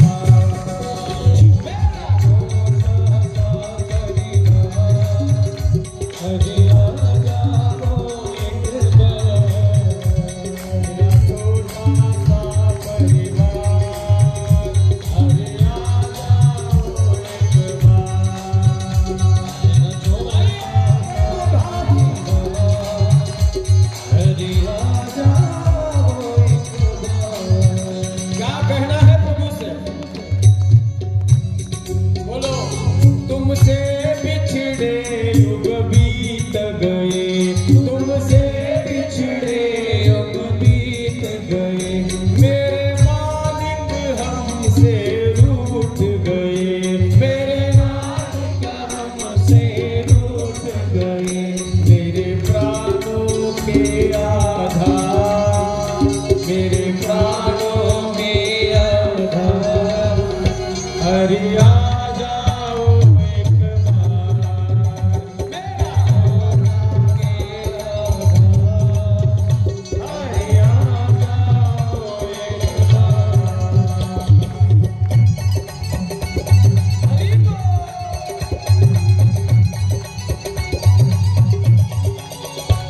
जब याद तुम्हारी आती है, बोलो, जब याद तुम्हारी आती है, मेरे मन को बड़ा तड़पाती है।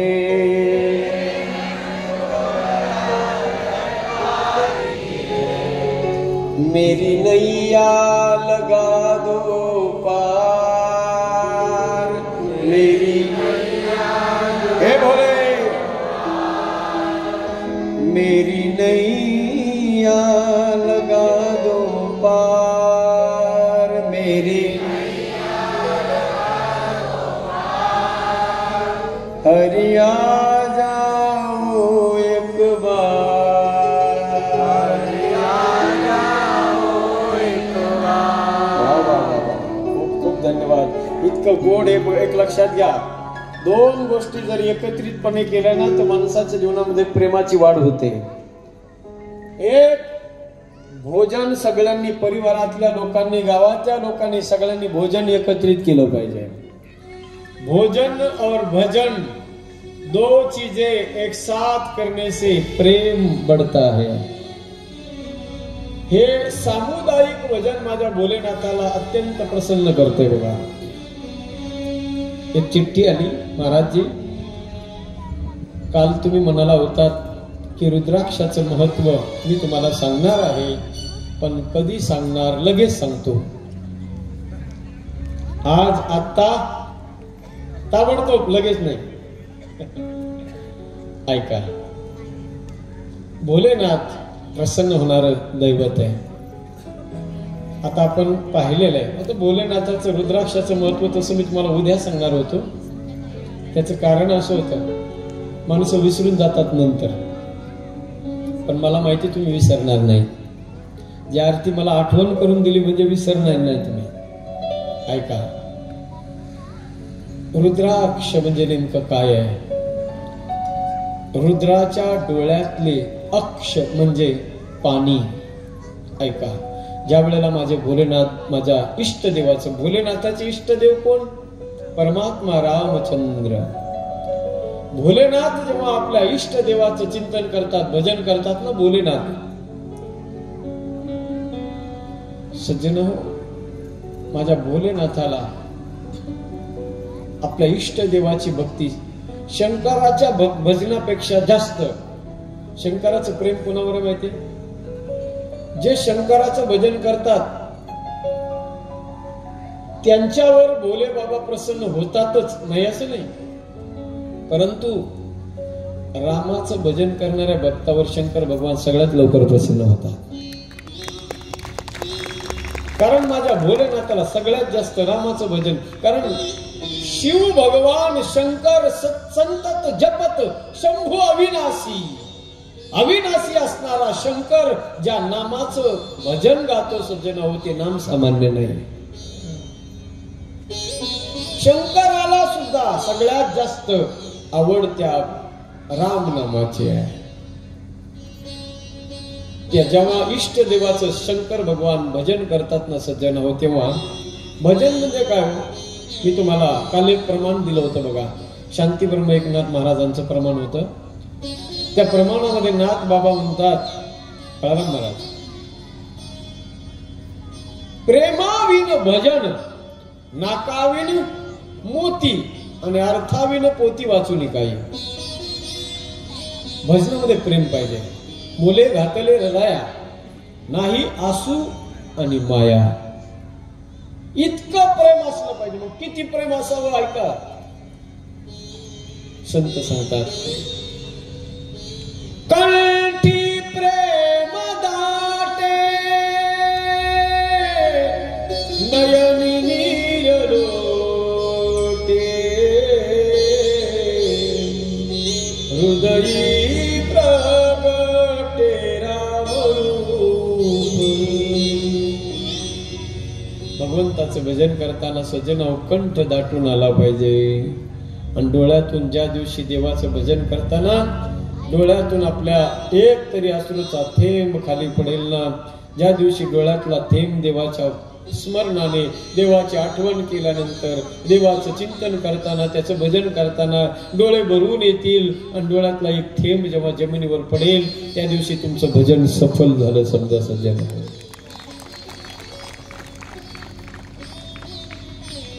कंठी प्रेम दाटे नयनी नीर लोटे अशी अवस्था प्राप्त झाली पाहिजे. माझ्या भोलेनाथांनी जेव्हा आपल्या इष्ट देवाचं चिंतन करायला सुरुवात केली, मी रुद्राक्षाचं महत्व तुम्हाला सांगतोय, त्याचं हे फाउंडेशन आहे.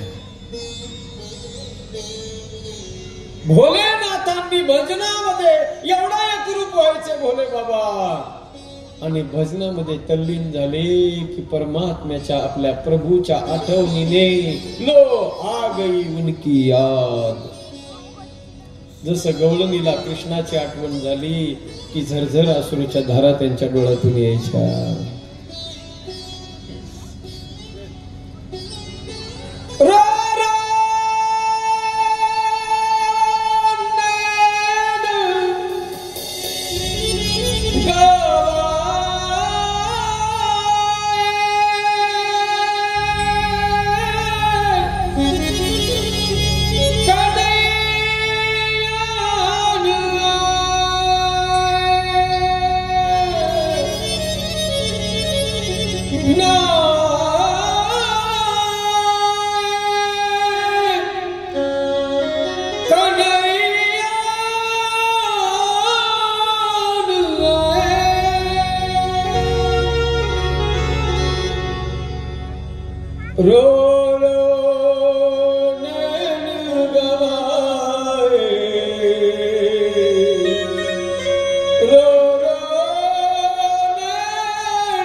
अरे माझ्या कृष्ण परमात्म्याची आठवण झाली की गवळणीच्या डोळ्यातून झरझर अश्रूच्या धारा व्हाव्यात. रडून रडून त्या देवाच्या आठवणीनं डोळ्यातले अश्रू बंद होऊन गेले. दृष्टीहीन झाल्या गवळणी सज्जन हो.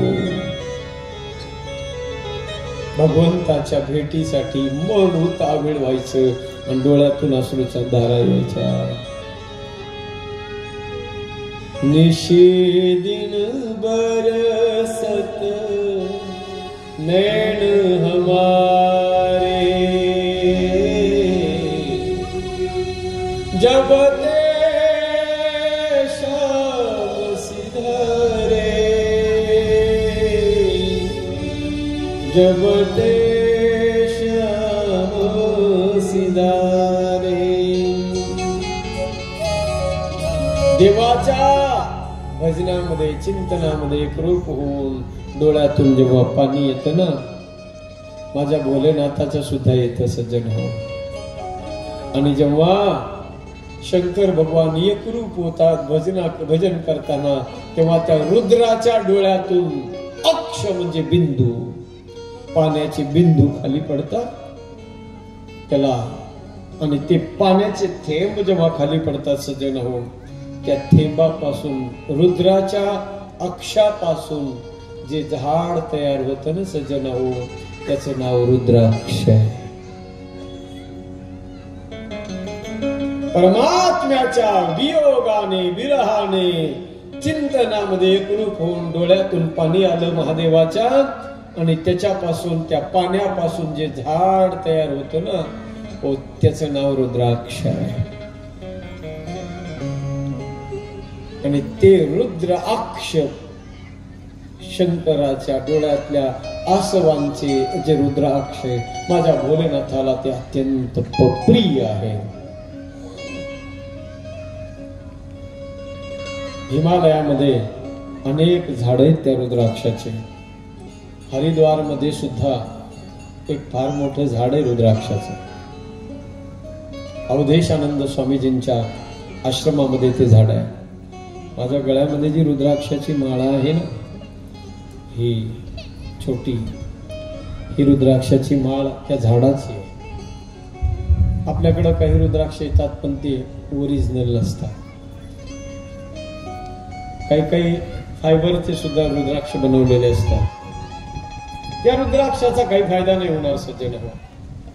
14 मुखी पर्यंत रुद्राक्ष आहेत. किती? 14 मुखी.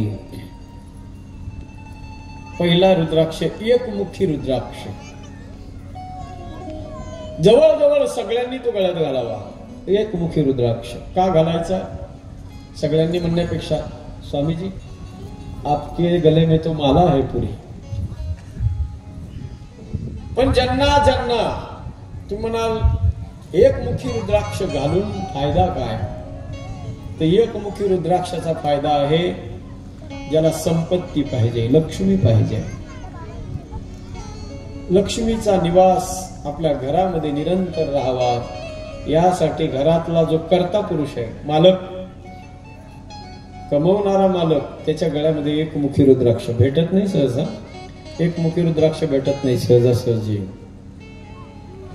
एकमुखी रुद्राक्ष जर गळ्यामध्ये धारण केला तर सज्जन हो, एवढी संपत्ती आपल्या घरामध्ये येते, एवढी संपत्ती ती कधी संपतच नाही. हे एकमुखी रुद्राक्षाचे हे फळ आहे. 2 मुखी रुद्राक्ष जो असतो आपल्या घरामध्ये, काही काही माणसाच्या जीवनामध्ये पहा, किती बी प्रयत्न करू द्या, कितीही कष्ट करू द्या, किती इमानदारीनं कष्ट करू द्या, परंतु त्या घरामध्ये समाधानच राहत नाही. काही ना काहीतरी एक सारिता तो पुढे उभे, एक कार्य निपटलं की दुसरं काहीतरी उद्योग हजरच असतो. संपता संपत नाही, विपत्ती संपतच नाही. काही ना काहीतरी कुटाणा तयार होऊनच पुढे उभा राहतो. त्यासाठी सज्जन हो, बाधा, जीवनातल्या सगळ्या बाधा नष्ट करणार हो साधन म्हणजे 2 मुखी रुद्राक्ष. घरामध्ये आपल्या जीवनामध्ये कसल्याच प्रकारच्या बाधा येऊ नये यासाठी 2 मुखी रुद्राक्ष गळ्यामध्ये घालावा. 3 मुखी रुद्राक्ष तो सुद्धा सगळ्या विद्यार्थ्यांच्या गळ्यात असावा. ज्याला विद्या ज्याला प्राप्त करायची, विद्येचं अध्ययन करणाऱ्या सगळ्या साधकांनी, ज्याला बुद्धी तल्लक करायची, अशा माणसांनी, ज्ञान प्राप्त करणाऱ्या लोकांनी 3 मुखी रुद्राक्ष गळ्यामध्ये घातला पाहिजे. मुलांच्या गळ्यामध्ये जर घालायचा असेल तुम्हाला तर 3 मुखी रुद्राक्ष घालायचा. बुद्धी तेज करण्याचं काम 3 मुखी रुद्राक्ष करतो. सगळ्या कोणत्याही कामामध्ये, कोणत्याही कार्यामध्ये सफलता. एखाद्या मुलाला नोकरी लागत नाही, सगळ्या डिग्र्या घेऊन बसलेले असतात पण नोकरी लागत नाही, 3 मुखी रुद्राक्ष घाला, तुमची मनोकामना पूर्ण करेल तो. रुद्राक्ष ओरिजिनल असावा, तपासून घ्या, मोघम घेऊ नका. फिरणारे लोक खूप आहेत, ते म्हणतात महाराज जी चलो 3 मुखी रुद्राक्ष दे देंगे, 1 मुखी रुद्राक्ष म्हणणं आपल्याला त्याची ओळख नसते. जाणकार व्यक्तीकडूनच तो रुद्राक्ष आपण घेतला पाहिजे. 3 मुखी रुद्राक्ष नोकरी, सर्व्हिस आपोआप लागणार. तुमच्या सगळे पासे तुमच्या बाजूने पडणार, सफलता तुमच्या पदरामध्ये येणार. 3 मुखी रुद्राक्ष त्याचा फायदा आहे. 4 मुखी रुद्राक्ष आपली हरवलेली वस्तू प्राप्त करून देण्याचं काम करतो. 4 मुखी रुद्राक्ष. 5 मुखी रुद्राक्ष जर आपण गळ्यामध्ये धारण केला तर आपल्या हाती घेतलेल्या कामाला सफलता प्राप्त करून देण्याचं काम करतो. हाती घेतलेलं कार्य ते निष्फळ जात नाही. 5 मुखी रुद्राक्ष ध्यानात ठेवा व्यवस्थित. 14 मुखापर्यंत मी तुम्हाला सांगणार आहे. कोणतंही काम तुम्ही हाती घ्या, ते काम तुमचं सफल होणार 5 मुखी रुद्राक्ष गळ्यात घातल्यानं. 6 मुखी रुद्राक्ष संसारामध्ये काही काही काम पेंडिंग मध्ये पडलेले असतात. कोर्टाचे मॅटर, कोणाचे काही उद्योगातले काही काम मॅटर ते असे अडकून पडलेले असतात. किती पैसे द्या, कुणाला बी मॅनेज करा, पण ते कामच होत नाही. अशा वेळेला 6 मुखी रुद्राक्ष जर गळ्यामध्ये घातला, नुसता रुद्राक्ष गळ्यात घालायचा नाही, पण हे बी ध्यानात ठेवा, तुम्ही नुसता रुद्राक्ष गळ्यात घालताना रुद्राक्षावर तुम्ही विसंबून राहाल आणि माझ्या भोलेनाथाचं बिलकुल स्मरणच नाही करणार तर हे जमणार नाही. ज्याची गोष्ट ज्याची वस्तू तुम्ही गळ्यात घालतात त्याचं चिंतन त्याचं स्मरण बी तुमच्या मनामध्ये पाहिजे. नाही तर नुसतंच गळ्यात घालून काय उपयोग आहे. माळ घातली तुम्ही तुळशीची पण पांडुरंगाचं जर स्मरण होत नसेल तर उपयोग काय त्याचा. शरीरावरती वस्तू परिधान केल्यावर मन सुद्धा तुमचं त्या गोष्टीचं चिंतन केलं पाहिजे मनाने. धनवान बनण्यासाठी 7 मुखी रुद्राक्ष सज्जन हो. 8 मुखी रुद्राक्ष आणि 11 मुखी रुद्राक्ष हे दोन्ही रुद्राक्ष एकच काम करतात. कोणतं काम करतात. 8 मुखी रुद्राक्ष आणि 11 मुखी रुद्राक्ष जर आपण गळ्यामध्ये धारण केला तर शरीराच्या ज्या बाधा आहेत शारीरिक रोग त्या शरीराच्या रोग त्या बाधा 8 मुखीपेक्षा 11 मुखी रुद्राक्ष अत्यंत प्रभावी आहे. कारण रुद्र सुद्धा किती आहेत 11 आहेत. 11 रुद्र म्हणून 11 मुखी रुद्राक्ष जर गळ्यामध्ये धारण केला तर शुगर कॅन्सर सारखे भयंकर आजार सुद्धा तो गायब करतो सज्जनो. त्याची मात्रा कमी करण्याचं काम करतो. वैज्ञानिकांनी प्रयोग केलेला आहे महाराजाचा. तुम्ही स्वतः चेक करू शकता. शुगरवाले जे पेशंट आहेत ना 11 मुखी ओरिजिनल रुद्राक्ष रात्री झोपण्याच्या आधी पाण्यामध्ये ठेवायचा. अर्धा ग्लास पाणी ठेवायचं त्याच्यात रुद्राक्ष ठेवायचा आणि दुसऱ्या दिवशी सकाळी तो रुद्राक्ष बाजूला करून त्याचं पाणी प्यायचं. 2 महिन्यानंतर तुमची शुगर नील होईल. पहा ट्राय करून पहा.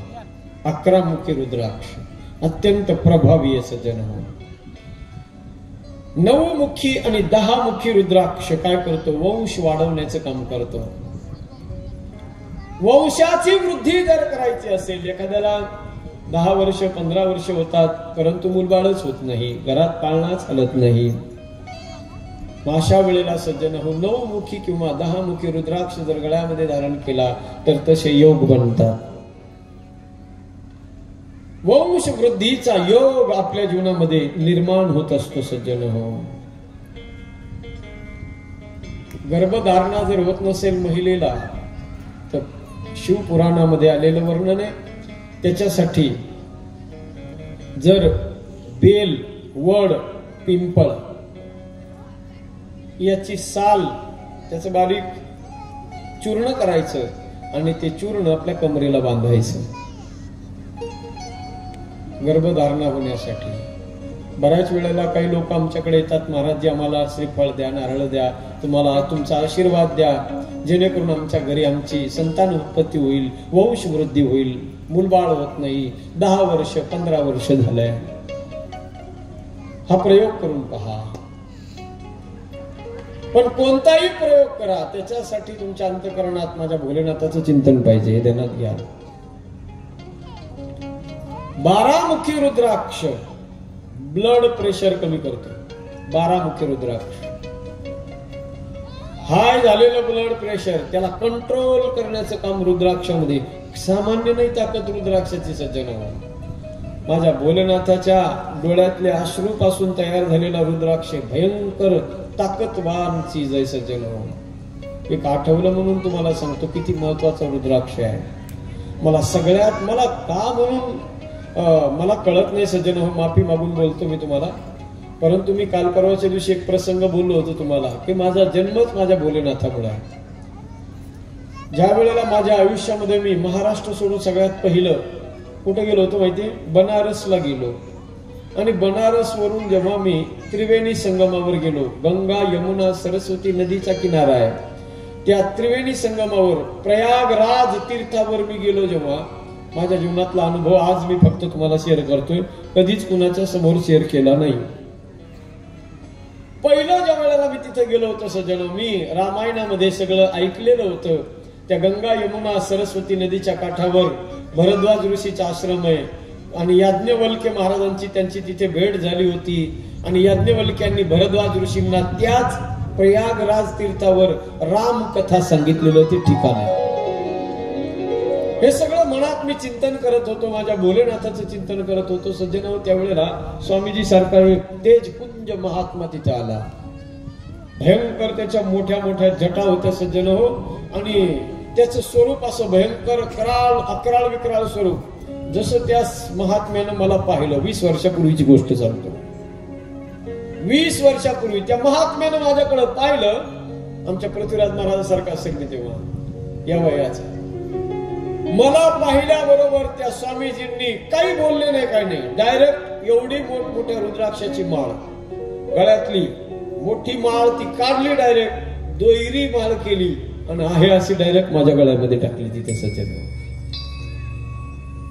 मला समजायच्या आत बाबांनी ओळख नाही, पाळख नाही, विचार नाही, कोण आहे, कुठून आले, काय काही नाही, डायरेक्ट गळ्यातली माळ काढली, माझ्या गळ्यामध्ये टाकून दिली रुद्राक्षाची माळ.